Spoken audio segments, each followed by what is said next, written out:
feature match in the books. We got 5 more matches for you today. So we're going to be going into Pavel taking on Casie in our next match. And this is a much different tale for Pavel in the start of this season, where Season 1 was looking abysmal for him. And so far right now, he is doing work on the rest of the Grandmasters. You can see the picks and the bans below. That Divine Shield icon is the deck they had protected prior to the match, and that means it's ineligible to be banned away. So Warrior protected on both sides. It's Control Warrior for Casie and Bomb Warrior for Pavel, with Druid being banned away from Casie's side, and with Shaman being banned away from Pavel's side in this one. It's the aggro Shaman that Pavel's brought as well. And so I think I like this from Casey's side. I feel like his lineup is quite vulnerable to super aggressive decks.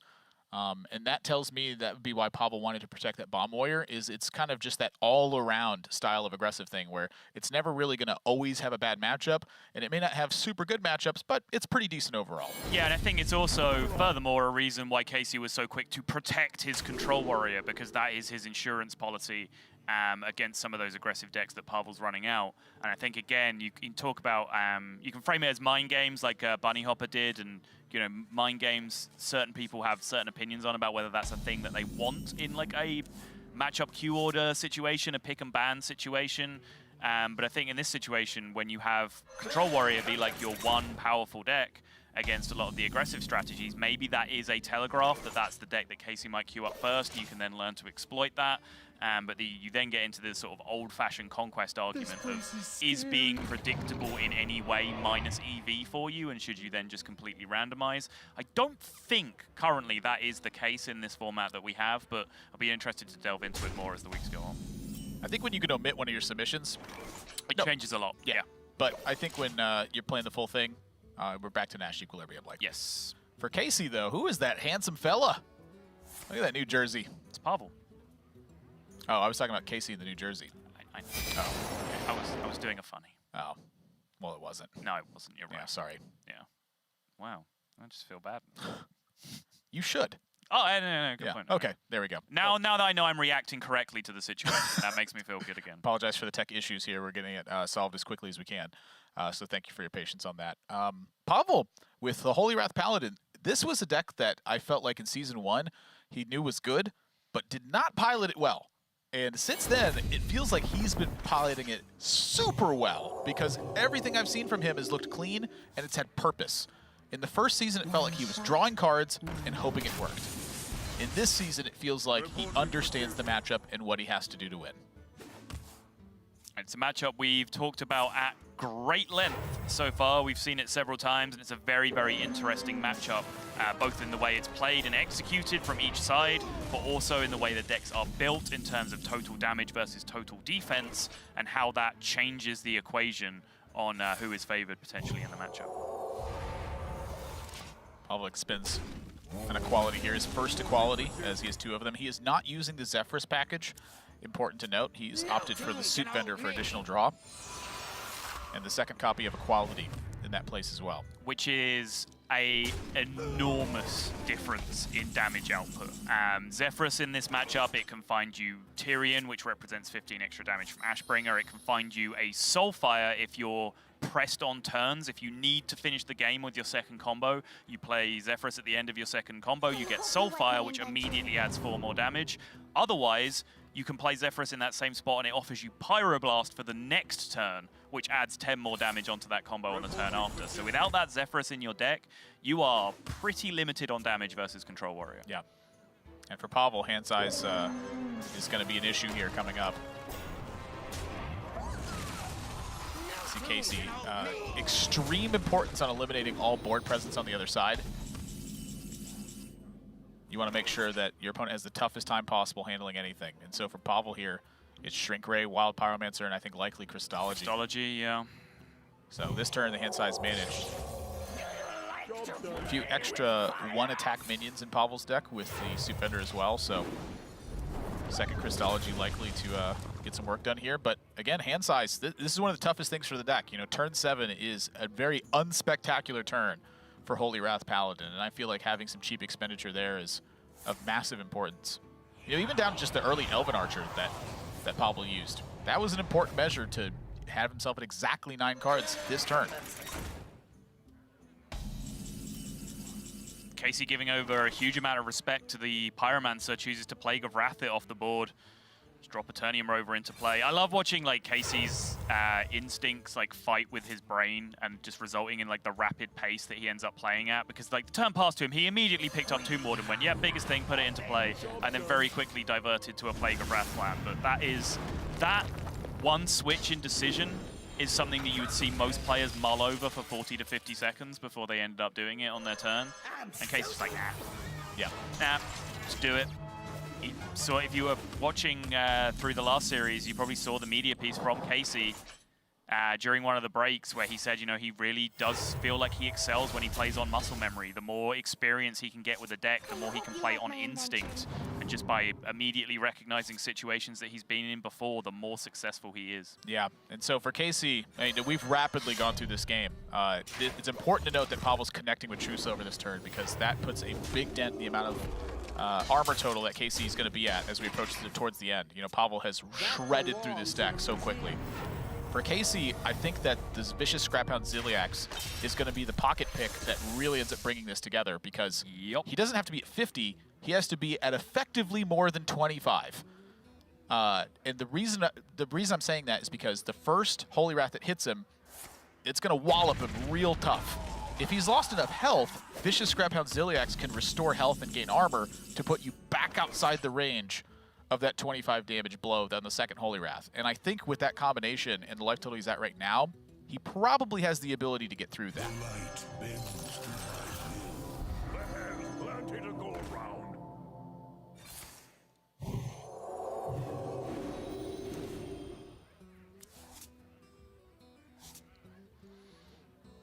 Pavel with 3 cards left.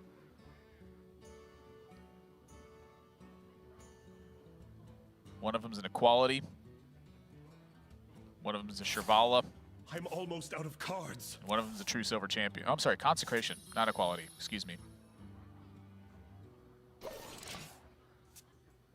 Yeah, 2 copies of Equality Burns the True Silver here in Pavel's deck. Is that True Silver the last remaining card? Yes, it is. Wow, okay.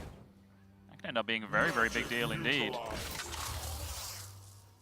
So that's an interesting divergence for Casie here, is to suit this up right away. And I think this is pretty smart recognition. You know, Pavel going into 0 cards, he wants to combo off this turn. Yep. Casie sees the True Silver get burned. That's a big deal. And so now he may feel that he has the ability to get past this very easily, because Pavel needs to use Equality in the spot. I think the idea of the setup of Casie was nullify the turn of Holy Wrath and then set the Tomb Wardens in play to counteract True Silver. Yes.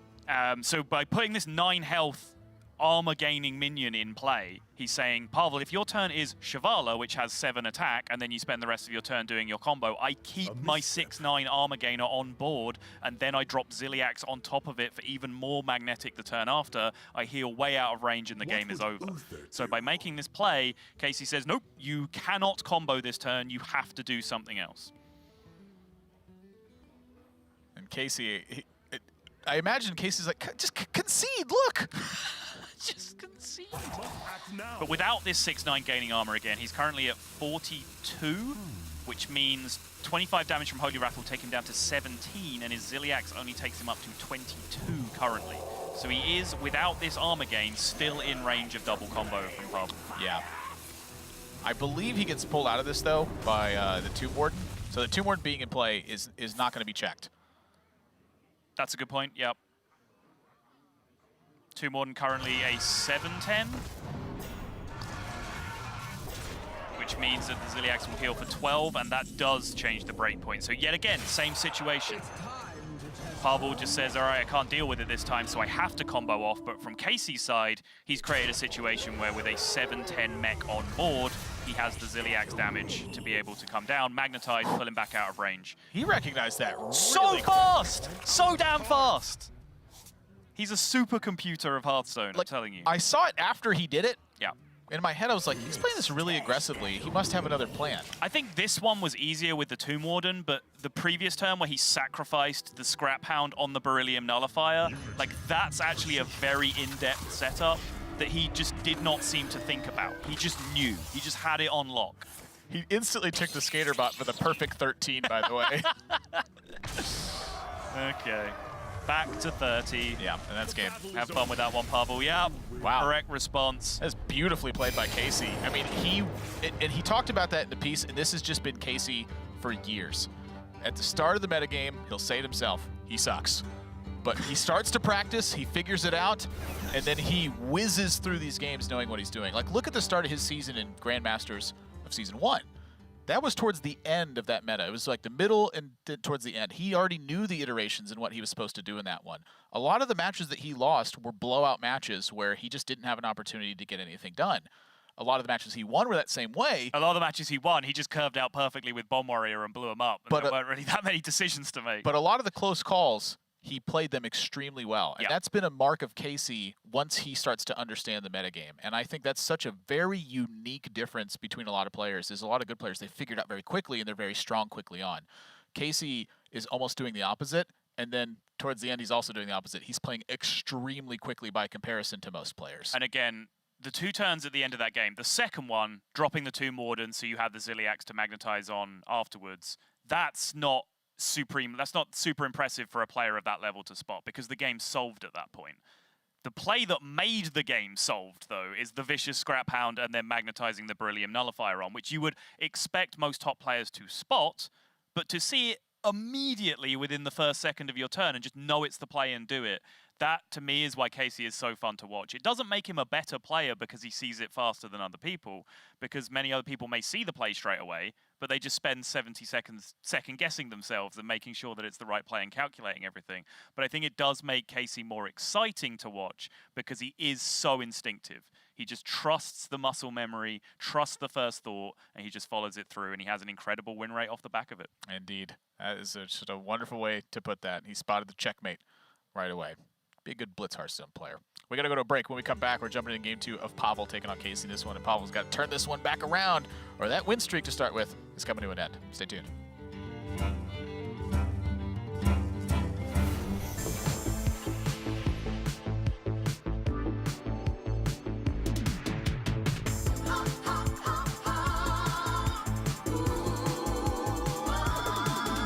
The shadows are rising again, darker than they've ever been. As evil descends from the skies, the world cries out, how will we survive? Out of the hall of explorers, and up from the dusty tombs, they grab their whips and fedoras.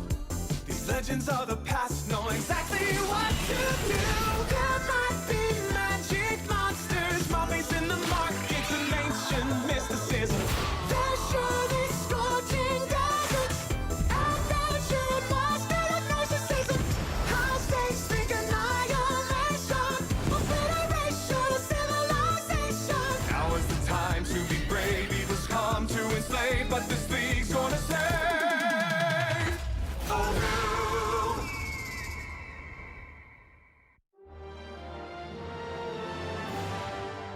My name is David Chan. In the game, I go by Just Saying. My username is just kind of a pun, right? But over the years, I think it's grown to mean a lot more to me. Playing Hearthstone for 4 to 5 years, I've probably won like 35,000 games, which means I've lost like 30,000 games. So definitely going back and forth and picking up after every loss. And that's kind of what the anime embodies, right? Is like you lose a fight, you almost die, and then you come back stronger. So being in Grandmasters, especially coming to the summit and everything, it feels like you have just a wide, diverse range of amazing players. And now it's, at least at the start here, it feels like we have a new responsibility to represent Hearthstone, to represent, you know, how fun and competitive that this game can be to the best that we can.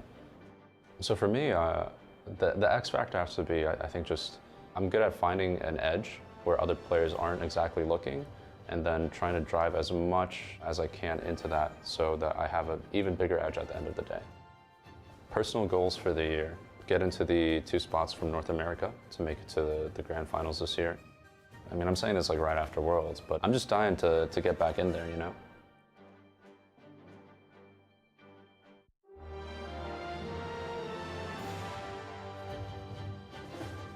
My name is Paul Nemeth, aka Zalay, and you can find me on Twitter @ZalayHS, and more importantly, My stream, twitch.tv/ZelayHS. Tune in, twitch.tv/ZelayHS. A day in my life, I wake up when I feel like it, then I go to the gym when I feel like it. After that, I stream when I feel like it, and then after that, I try and do something productive, and it doesn't always work. My personal goals for this year, I prefer to make short-term goals. So I try to live each day as best I can and make good decisions in the moment. And I don't focus too much on long-term goals because that can be complicated. And I think it's good to keep things simple and focus on what's important in the here and now. You know, it would be pretty cool if I could be first place in the Grandmasters system, but to be completely honest, I don't expect that. Just saying's a little bigger than me. Yeah, second place. That seems like a realistic goal. I could probably finish second place in the Grandmasters program. But I feel like second place it's a nice, comfortable spot for me. I'm into second place.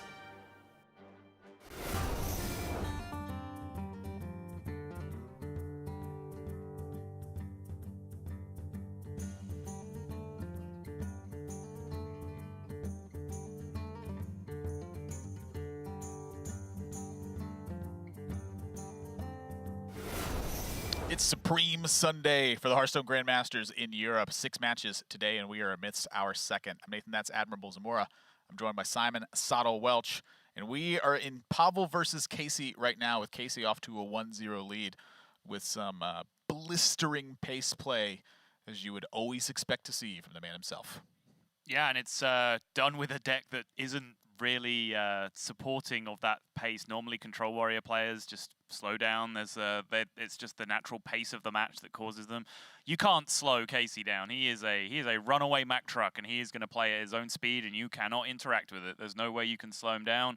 He's just if he feels like you're playing too slow, he'll just take a nap during your turn and then hit that tank up button on his own time. Thank you very much. We did see that actually happen. Yeah, we did. He just took a nap during Bunny Hopper's turn and armored up and passed it. So, with the Warrior being out of the way for Casie now, we're in Shield Phase Conquest. So Casie won with his Warrior. It's no longer eligible for play.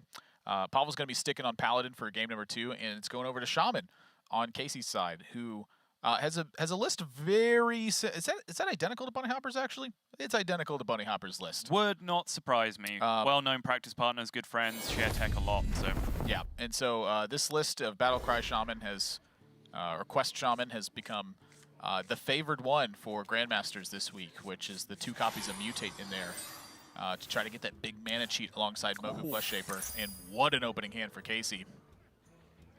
What an opening hand for Pavel, too, though. Crystology to start off with. You always love that one. I think one of these novice engineers is better than the other, though. Right, yeah, you're not wrong. I hope you like my invention. So Casey's got to be about pressure. Of course He it's is the not right going to way. outlast Pavel pretty much in any measure of... Oh, no, I mean, yeah, the ridiculous stretched out value game, double generating spells and lackeys and all that business, like none of that is really super relevant in a game against an ultimate win condition deck like Holy Wrath Paladin. And the only way it comes into relevancy is that generating lackeys can then turn into burst damage because you have Kobold lackeys. So if you can build up a bunch of those alongside Life Drinkers, alongside Weaponized Wasps, you can actually win the game from positions where you haven't had this successful big board push that the opponent hasn't been able to deal with. So that can quite often be your plan B. And there is Kobold Lackey #1 alongside Weaponized Wasp #1 in hand. Already starting to pile up the damage when each of those do double damage from the hero power activation later in the game. You can see that Pavel's got a number of ways to clear out boards as well. Casie is well underway to completing that quest. Quest is just done this turn.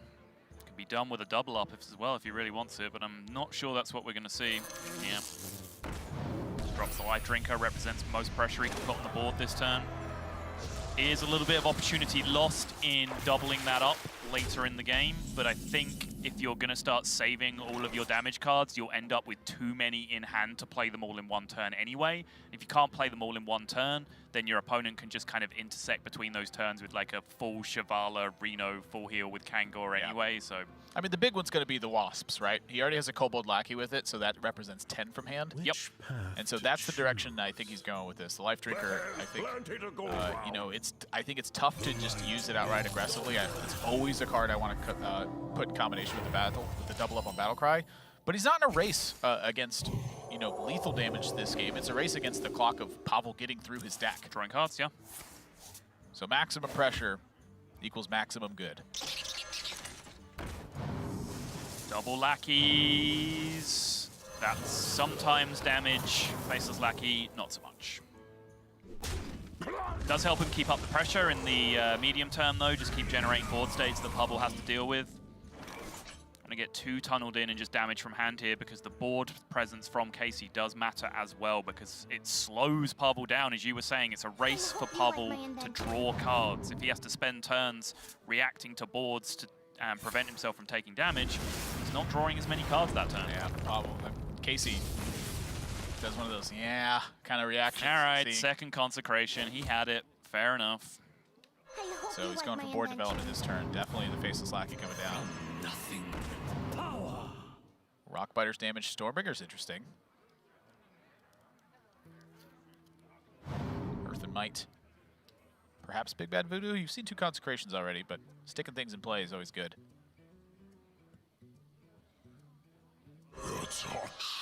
Casie favors the damage, rightfully so.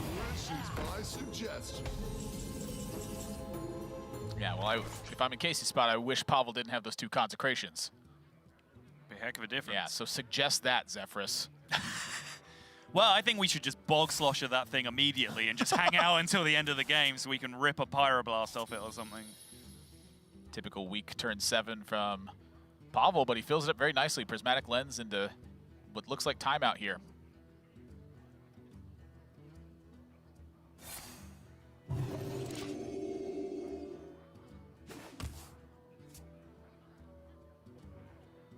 Casey's hand, when he sees that timeout, looks way worse.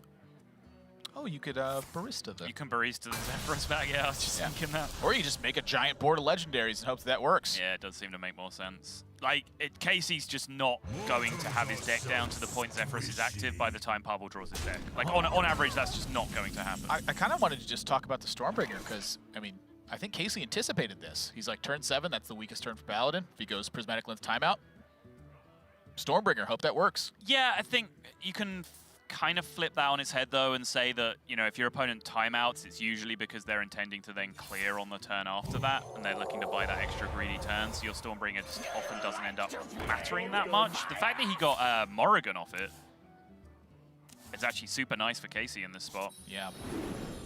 Being swapped into the deck isn't so nice, but you get a minion. Unfortunately, it's that one. Takes care of the Wild Pyro, though. That is actually kind of a big deal, yeah.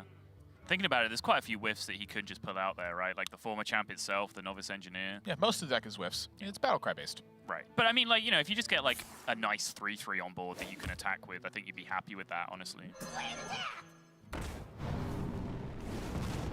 Ah. 3 damage. That's 8. Starware High Mountain Ice Room for Mana Spice coming right up. I'm not sure if the second one's getting played. Well, why not? Yeah, fair enough. Yeah, you got double up on the barista this turn. Yeah. Sweet. I keep forgetting that the barista Battlecry doubles too. Like, it just feels like it shouldn't.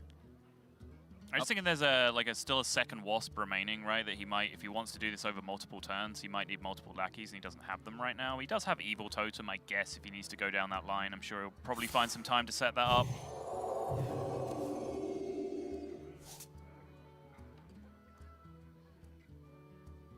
Well, looks like Pavel's taking some damage this turn. Down to 5 cards in deck, though, so Casey's got to get busy. He knows there's still a shrink rate and an equality. You can see how tough the matchup is. Which path to choose?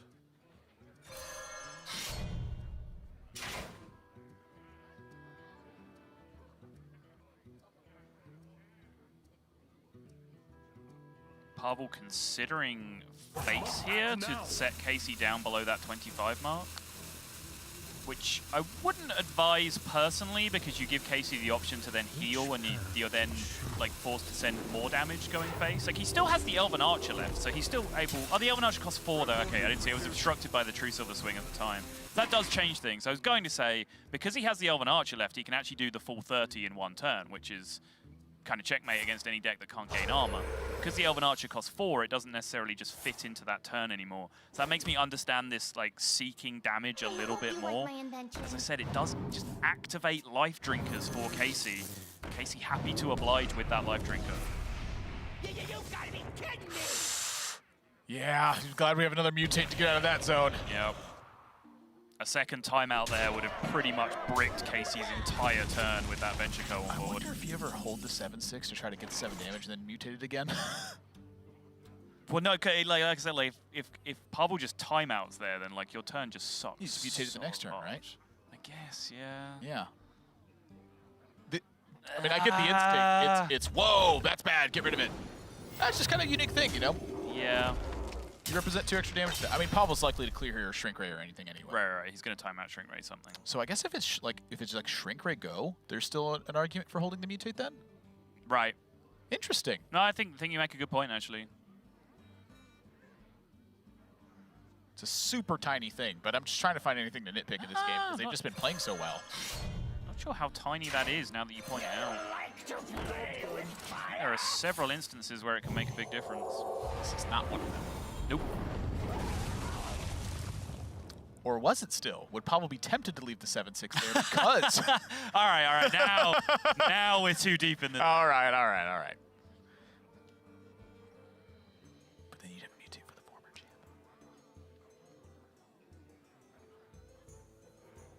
Yeah, Casie rightfully worried in this spot.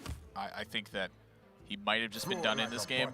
Pavel had a pretty fantastic early start to this game, and that second consecration, you could see just how punishing it was overall, and Casie desperate to keep spending mana. So gets the Lackey back for the Weaponized Wasp, and he wants to threaten this turn. So Pavel needs timeout, and he doesn't have it yet. I was gonna say, I think you're selling Casey's position a little bit short here. I don't think he's out of proceedings just yet.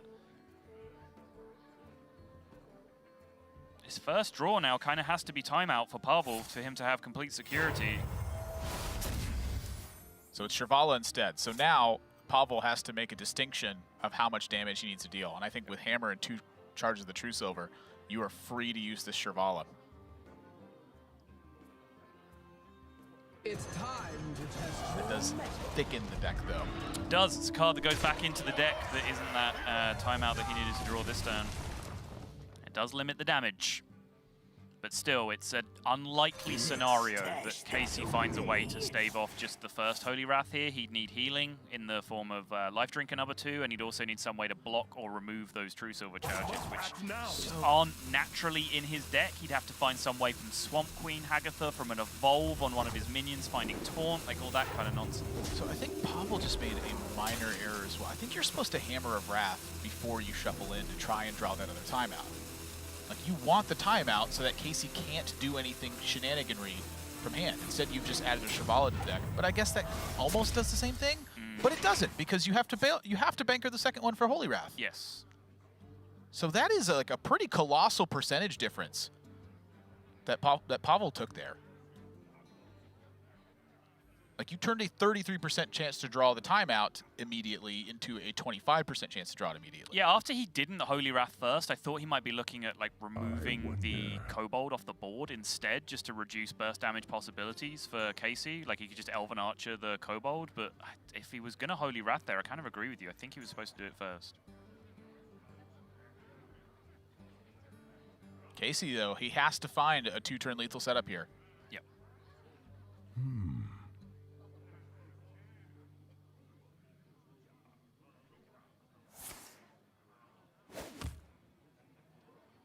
I hope you like my invention.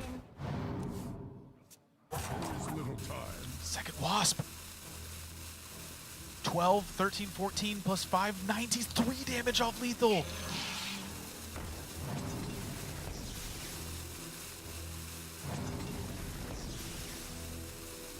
wait a minute. I'm so curious about this, because if Pavel just doesn't draw Shivala, he wins. Yep. He does draw Shivala. Which is doubly bad for him. Firstly, because it's not the timeout, but the timeout itself isn't actually relevant, because if the timeout was the draw, then Shivala was the last card in his deck, and he just Holy Wrath for 25. So it's just kind of so you Holy Wrath, bad. you time out, Yep. and there you go. Yep. He still got it. Okay. I was starting to worry, and I was about to get upset, and my brain said, stop. And he still got it. And I went, what are you talking about, brain? And then I realized he can just draw the first Holy Wrath. So if Casie can't heal for, what is it, 26 or 20 here or whatever it is? 17. Yeah, 17. NA maths. My head picked the number that he needed to be at. Take a deep breath, Pavel. It's okay. It's okay. I was upset by the Shivala shuffle first. It's okay. I was very upset. Just wind it in. It's okay. I just talked about at the start of this how he's played it so well and he just gives up 8%. Right. We're all friends here, Admiral. It's sometimes. It's a safe Still space. has it solved. Not the point. Yeah. I'm sorry. I got too hyped in that one. Fun matchup. Like, it honestly, just Casie series are just such a roller coaster, just to watch, just to cast, trying to keep on top of everything when he's playing at that same pace. And interestingly, like, Pavel seems to be one of those players that will happily, like, slip into that Casie rhythm a little bit. Like, that's very, very easy to do. I used to do it all the time when I play in UK tournaments against Blackout, who was one of the biggest UK Hearthstone players at the time. Very, very fast player. So when I played against him, I would get sucked into that same rhythm, and I'd have to remind myself, no, like play your pace. Just slow down a little bit, play at your natural pace. But Pavel does seem to be one of those people that's like happy to try and match the speed with Casie a little bit, and it's leading to these matches just being real roller coasters of emotions. It makes it a little bit harder to cast too, because I don't have as much time to think. Makes it a lot more fun to cast. Ooh, it does, but then I get hyphy at the end for no reason because Pavel still has it solved. And then I come out looking dumb about it. And then you just can't do maths at the end for some reason. I said the number he needed to heal to, and I said it wrong. Well, okay. All right, fair. Well, so you were mathsing fine, you just didn't English.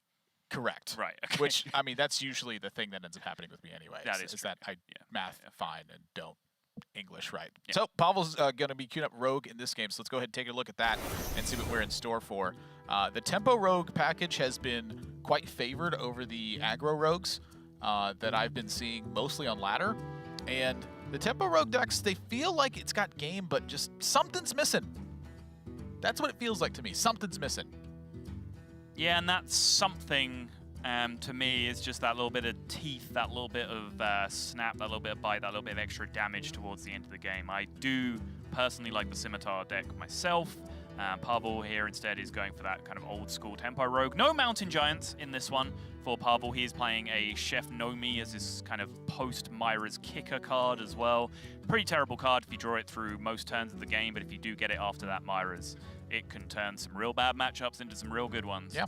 Been seeing Zephyrus or Chef Nomi in that slot. It's been rare that I've seen both, and when I've seen both, I've noticed a lot more bad rogue draws. Yeah, I think there is a pretty high correlation between including both of those and losing more games in Hearthstone. That seems like some real dead draws you can find in your early hand. Yeah, you got to be Druid to be able to do stuff like that. And so there at the bottom, you can see what's left for both players. So I'm curious how Casey's going to queue into this. You know, I feel like Shaman is just such a strong pick in this one. I just got word he will be going with Shaman. We've heard players tout it as the strongest deck. We've heard players tout Priest as the strongest deck.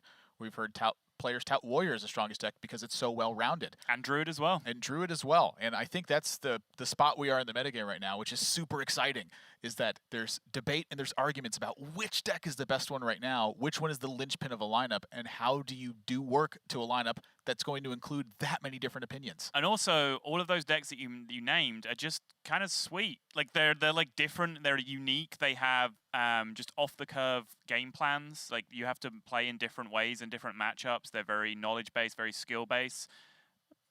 Apart from Warrior, we'll leave that one out. That's not a sweet deck. That one can go by the wayside. But a bunch of the other decks that we're talking about, really, really interesting decks to watch as well that really evolve and change in different matchups. So I think it's leading to a very engaging metagame right now for the players, and we hope the viewers as well.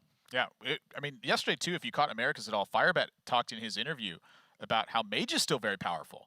he's like, against the slower decks, it's the decks you want Luna's Pocket Galaxy Yeah, against. Firebat just submitted like a 30-card Yeah. nerf mage list, right? And he's like, 7 mana doesn't really make much difference versus the slow decks, because versus the aggro decks, you want the Reno anyway. Oh, you want stuff that blows stuff up. Yeah, versus Warrior for sure. Like 7 mana Pocket Galaxy is still like a really, really strong card to have. Yeah, and so I thought that was quite interesting that he talked about at length and how much he thought players just were like, oh, Mage got nerfed. It's horrible now, and that you might be sleeping on it instead.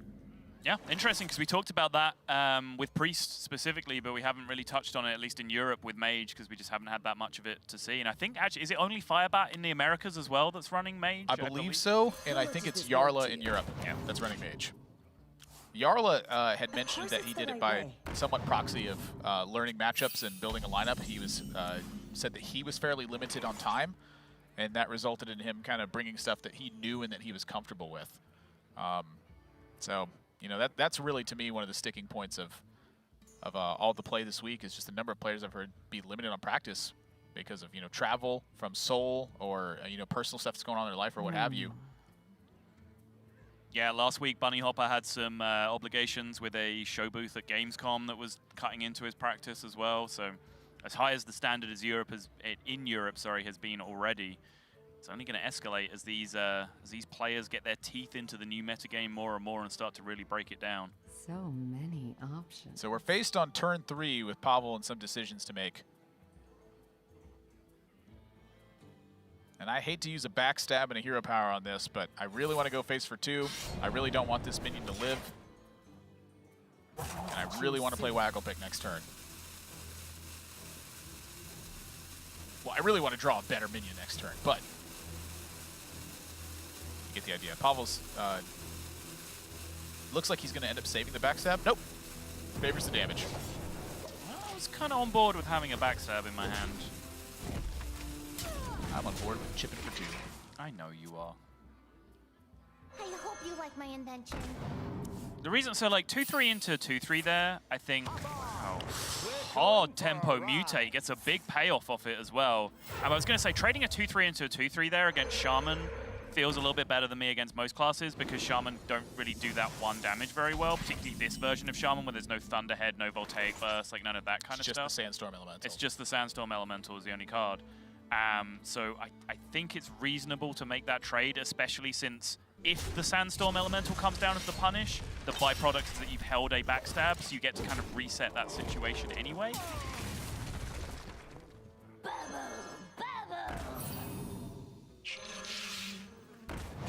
It's a wasp with like Jafar's staff on its head. It's scary. Oh yeah, it does kind of look like Jafar's stuff. The Cobra shooting a laser. I do not look at card art enough. Just don't. I feel so bad. I'm the same in like all genres of games I played. Like fighting games when I used to play competitively, like people would point out stuff about like stages and character design that I've just never noticed despite playing the game 8 hours a day for 5 years. Like, I just don't look at this kind of stuff. I feel really bad. The artist put so much great work into it and I just ignore it all. You should do more card reviews with Zalay. He loves talking about the art. I mean, that's just the Zalay strat, right? Like, if it's a card that he would otherwise just dump on, he's just, No. talk about the art. He's a very big art appreciator. You talk to him anytime. Art is one of his favorite topics. Okay. It's like how you used to be with Kabbalah's Tome. It was your favorite card. You talked about it all the time.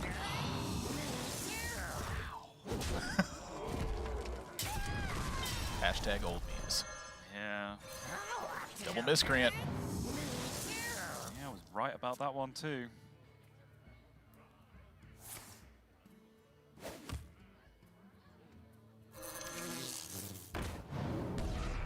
Casey's got the kind of hand that just fights this slow battle very well. It's going to be tough, I think, for Pavel to really get into this game. You know, look at double mind control tech with Sandstorm Elemental. He's going to have a heap of lackeys, but there's a Shutterwalk to replay all those battle cries towards the end as well. Right. And with my experience so far with Quest Shaman, when I played against Rogue, there's one kind of eventuality that you do have, which is where you can just kind of count to 30 with your damage sources because you know Rogue just aren't going to recover from that position.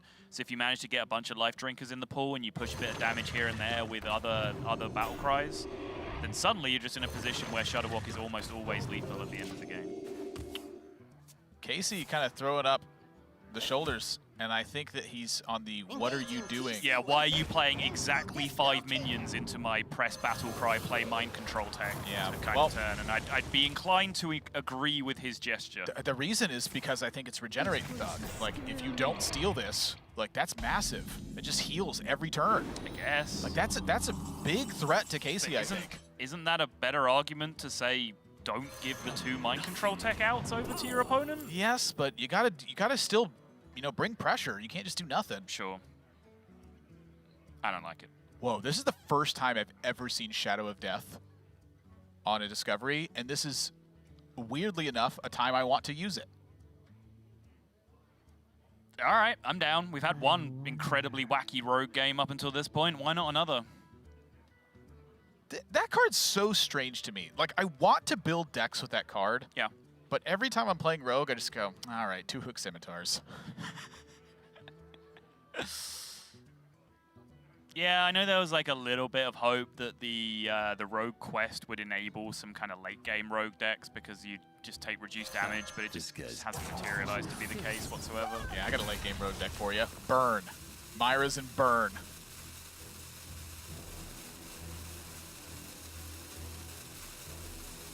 Spending 4 on Vendetta. Didn't work out too well for Psycho last game.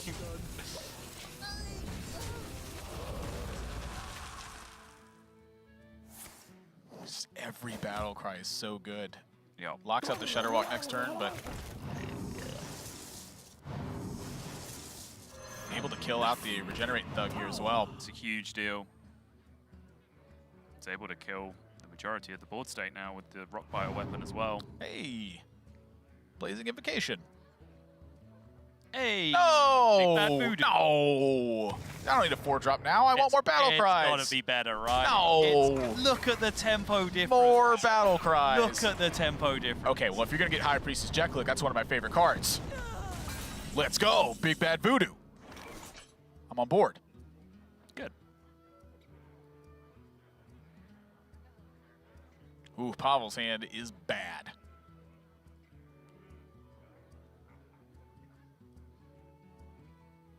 Yeah, not looking good. Kind of a bit of history between these two players as well. I believe it was Casey's first match of the season, possibly second. I think it was in the first week anyway, where he played against Pavel last season, and then during the post-match interview had a few choice words on how he didn't really feel like Pavel was putting in the effort required to be a Grandmaster. That says choose a minion? Yes. Oh, I didn't know that. Oh, Nathan's excited now. Alright, I'm beam decking today. Day 1 of the season. But yeah, just to finish the point, he got an interview and it's just like, yeah, I don't think this is good enough from Pavel. I think he has to be trying harder than this. I think we as Grandmasters should do better than this.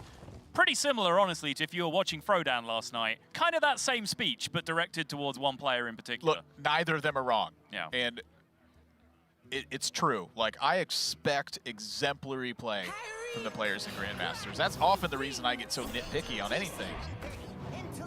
It's because I expect them to think about that sort of stuff. Right. Now, whether or not they actually do that, that's going to be up to whether or not it's the right play.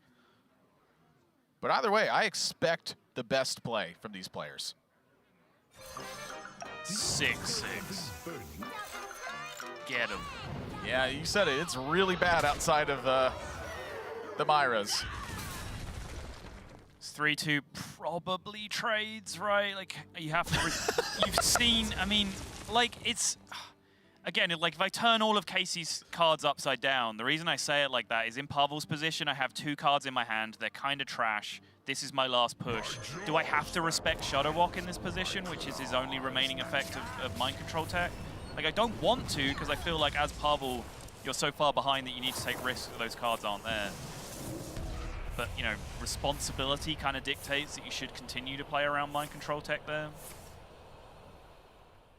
It's a pretty unspectacular Shutterwalk as a result. Yep. And it happened to be the only play for Casie. So now he's got to weigh up. Is it worth it to hang on to this Lackey, or do I need to spell right away? And if I'm in Casey's spot, Zap interests me. Zap? Oh, yeah, sorry, the card, yeah. I forget what that card's called. I thought we were talking about the Warrior Hero power for a second. What is going on?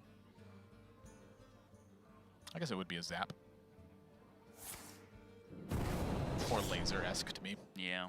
Kind of. That's the last use of his cards, Pavel. Does have the shadows in the deck though for the High Priest's deck list. Yeah. So if Myra's gets drawn or if the shadows get drawn, those are big deals. But for Casie, he has just got so much going on. Yeah, he is one removal spell away from being overwhelmingly favored here. Yep, Beacon Oh, Lightning will do boy. the job just fine. Try smashing it again.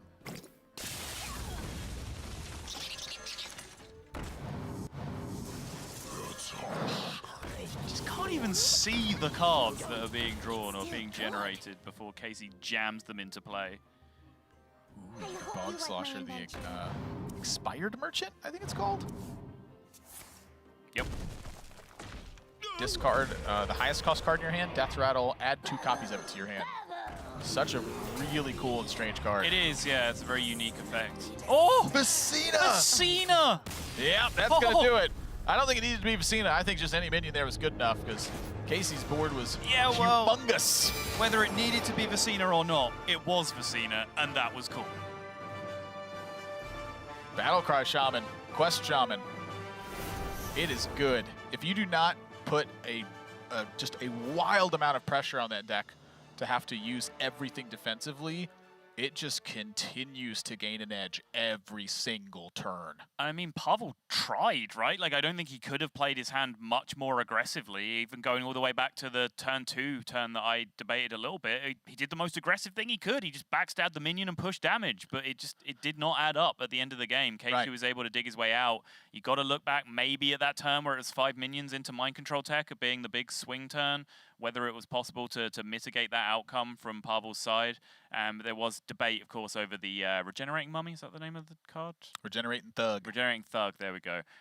Whether or not he's protecting that more or less by having more minions. Yeah. But for me, it was a very weird looking turn. It looked like Casie kind of reacted with a, like, what are you doing kind of reaction as well. So, well, let's ask him about it. Casie, can you hear us? Yes, hey guys. Hey, I want to ask you specifically in game number 2, when Pavel had developed 5 minions into the Mind Control Tech turn that you had. You kind of made a motion that was like a shrug and like the hands up. What's going through your head in that particular motion right there? Like, what I played this matchup a lot with Bunny Hopper because he's gonna play against Rogue as Shaman, and then I also play against Rogue. So we basically just tested this matchup a lot, and then we were like, as soon as the Shaman gets MC, take off, you just win. And I'm like, okay, yeah, GG next. That's kind of what I'm saying. So, Casie, I mentioned this during the cast, but I was kind of sat at home watching Grandmasters at the time. It's one of my favorite moments where you just popped up on stream after your match with Pavel and just kind of let loose and fired some shots at Pavel not trying hard enough. This season, of course, Pavel's off to a better start. Like, are you happy to see that like Pavel seems to be back on his grind again and putting the work in? I actually know, yes, I am happy about it because like our division is so competitive now, except for maybe 1 or 2. But probably the reason why Pavel is so into the game now is because of Psycho. Okay. They'd be talking after every single series, and then they reviewed the series together. So Pavel got a lot better thanks to Psycho. So learning from the best, or one of the best, is helping a lot. And Casie, this is the first time we've gotten to talk to you this season, so I want to pitch you the question I've been asking everybody. Give me some of your thoughts on the changes that happened from Season 1 to Season 2. What have you liked and what have you disliked? Hey, it's the second time. Was this the second time? Yeah, it was. Am I crazy? You are. I'm just crazy. I apologize, Casie. I'm very sorry for that. I don't know what's going through my head. Well, I want to ask real quick. You said that the division was incredibly competitive apart from 1 or 2. You know I'm going to ask you to name who those 1 or 2 are, right? Whether you want to do it or not. So if I can say my opinion about, like, I think the only reason why I'm 2-2 right now is because the only players that I think are preparing as much or have an understanding of the metagame as much as I do is like Bunny Hopper, my practice partner, and Ball Control. And obviously I face both of them in the exact mirror match. So yeah, and I think like the top 3 right now in our divisions are like Psycho, Bunny, and Boar. I don't want to name myself because I'm not like that. And then after that is but then there's like some people are complaining on Twitter. a little bit too much while playing not Anubisat or like the new Arcane Tyrant in the Druid, and then I'm like, yeah, maybe you should play a real deck. So, what? Wait, hang on a second. Say that again, because I feel like I'm confused now. Some player in GM, in Europe GM, forgot to put in Arcane Tyrant in their Druid deck. The Anubisath Defender. Yes. Oh, okay. Yeah. Yeah, no, that's bad. Yeah, that's bad. And the same player also forgot to put in Tomb Warden in their Taunt Control Warrior. Yeah, that's not good. No, not good. it's really bad. I love you, Casie. You're just the best. I think you bring out a lot of smiles in me, Casie. So that's the last question I'm going to pitch to you then. With Grandmasters and it being so competitive, how do you keep such a lighthearted attitude just about the whole topic in general? It's because, like, when I talk to people, I'm like that. But if I play by myself, I get really angry. Like, one of the few players that know how angry I get, or salty, or sad, or like Bunny Hopper and Vyra. But usually, 5 minutes after the game against Ball Control, I was insanely salty. I made a tweet and Buddy told me, delete this. That's a delete. That's a delete, skip. But usually, like, I have my 5 minutes after each loss and then I'm fine again. Just need a bit of a cooldown period. Yeah. Hey, you know what? Everybody needs a break every now and then, and sometimes you just gotta let loose. Casie, it's always a pleasure to talk to you. I apologize, I forgot about your first win. I do remember it now. I looked at the sheet, and that's my fault. So congratulations on your win, and I look forward to seeing you play next week. Yeah, next week. Casey's just the absolute boy, I'm telling you. It's so cool to hear him have just, again, such a lighthearted attitude about it, but be very real about it as well, where he's like, I need an outlet. But I'm playing by myself, I can get really salty and I can get upset about things. But the moment that he has just someone to talk to about it, it just goes out the window. Yeah, and I love that you asked the question about positivity because it's one of the things that I've really asked him about as well. See, I talk to Casie a lot. We're both representing Complexity. And I've had that conversation because it's something, when I was playing competitively, something that I really struggled with is having a positive mental attitude. I used to be prone to tilt, to getting frustrated with the game, to wanting to not play the game just because I had 3 or 4 rough losses in a row on ladder when you're grinding for a top 100 at the end of the season. You can't do that. You have to keep positive about the game and keep wanting to play and keep wanting to engage with it. And that's something that Casie has really rubbed off on me about, is just having that healthy attitude towards the game, where it's yeah, you know what, we do video games for a living, this is kind of sweet. In the grand context of things, a bad beat here and there, a tough loss, getting unlucky in whatever position, you can move past that, and even as a top level competitor, understand that you should count your blessings and just come back bigger, stronger, harder next term, and it will turn around eventually. Always remember to enjoy yourself. It's important to be doing. So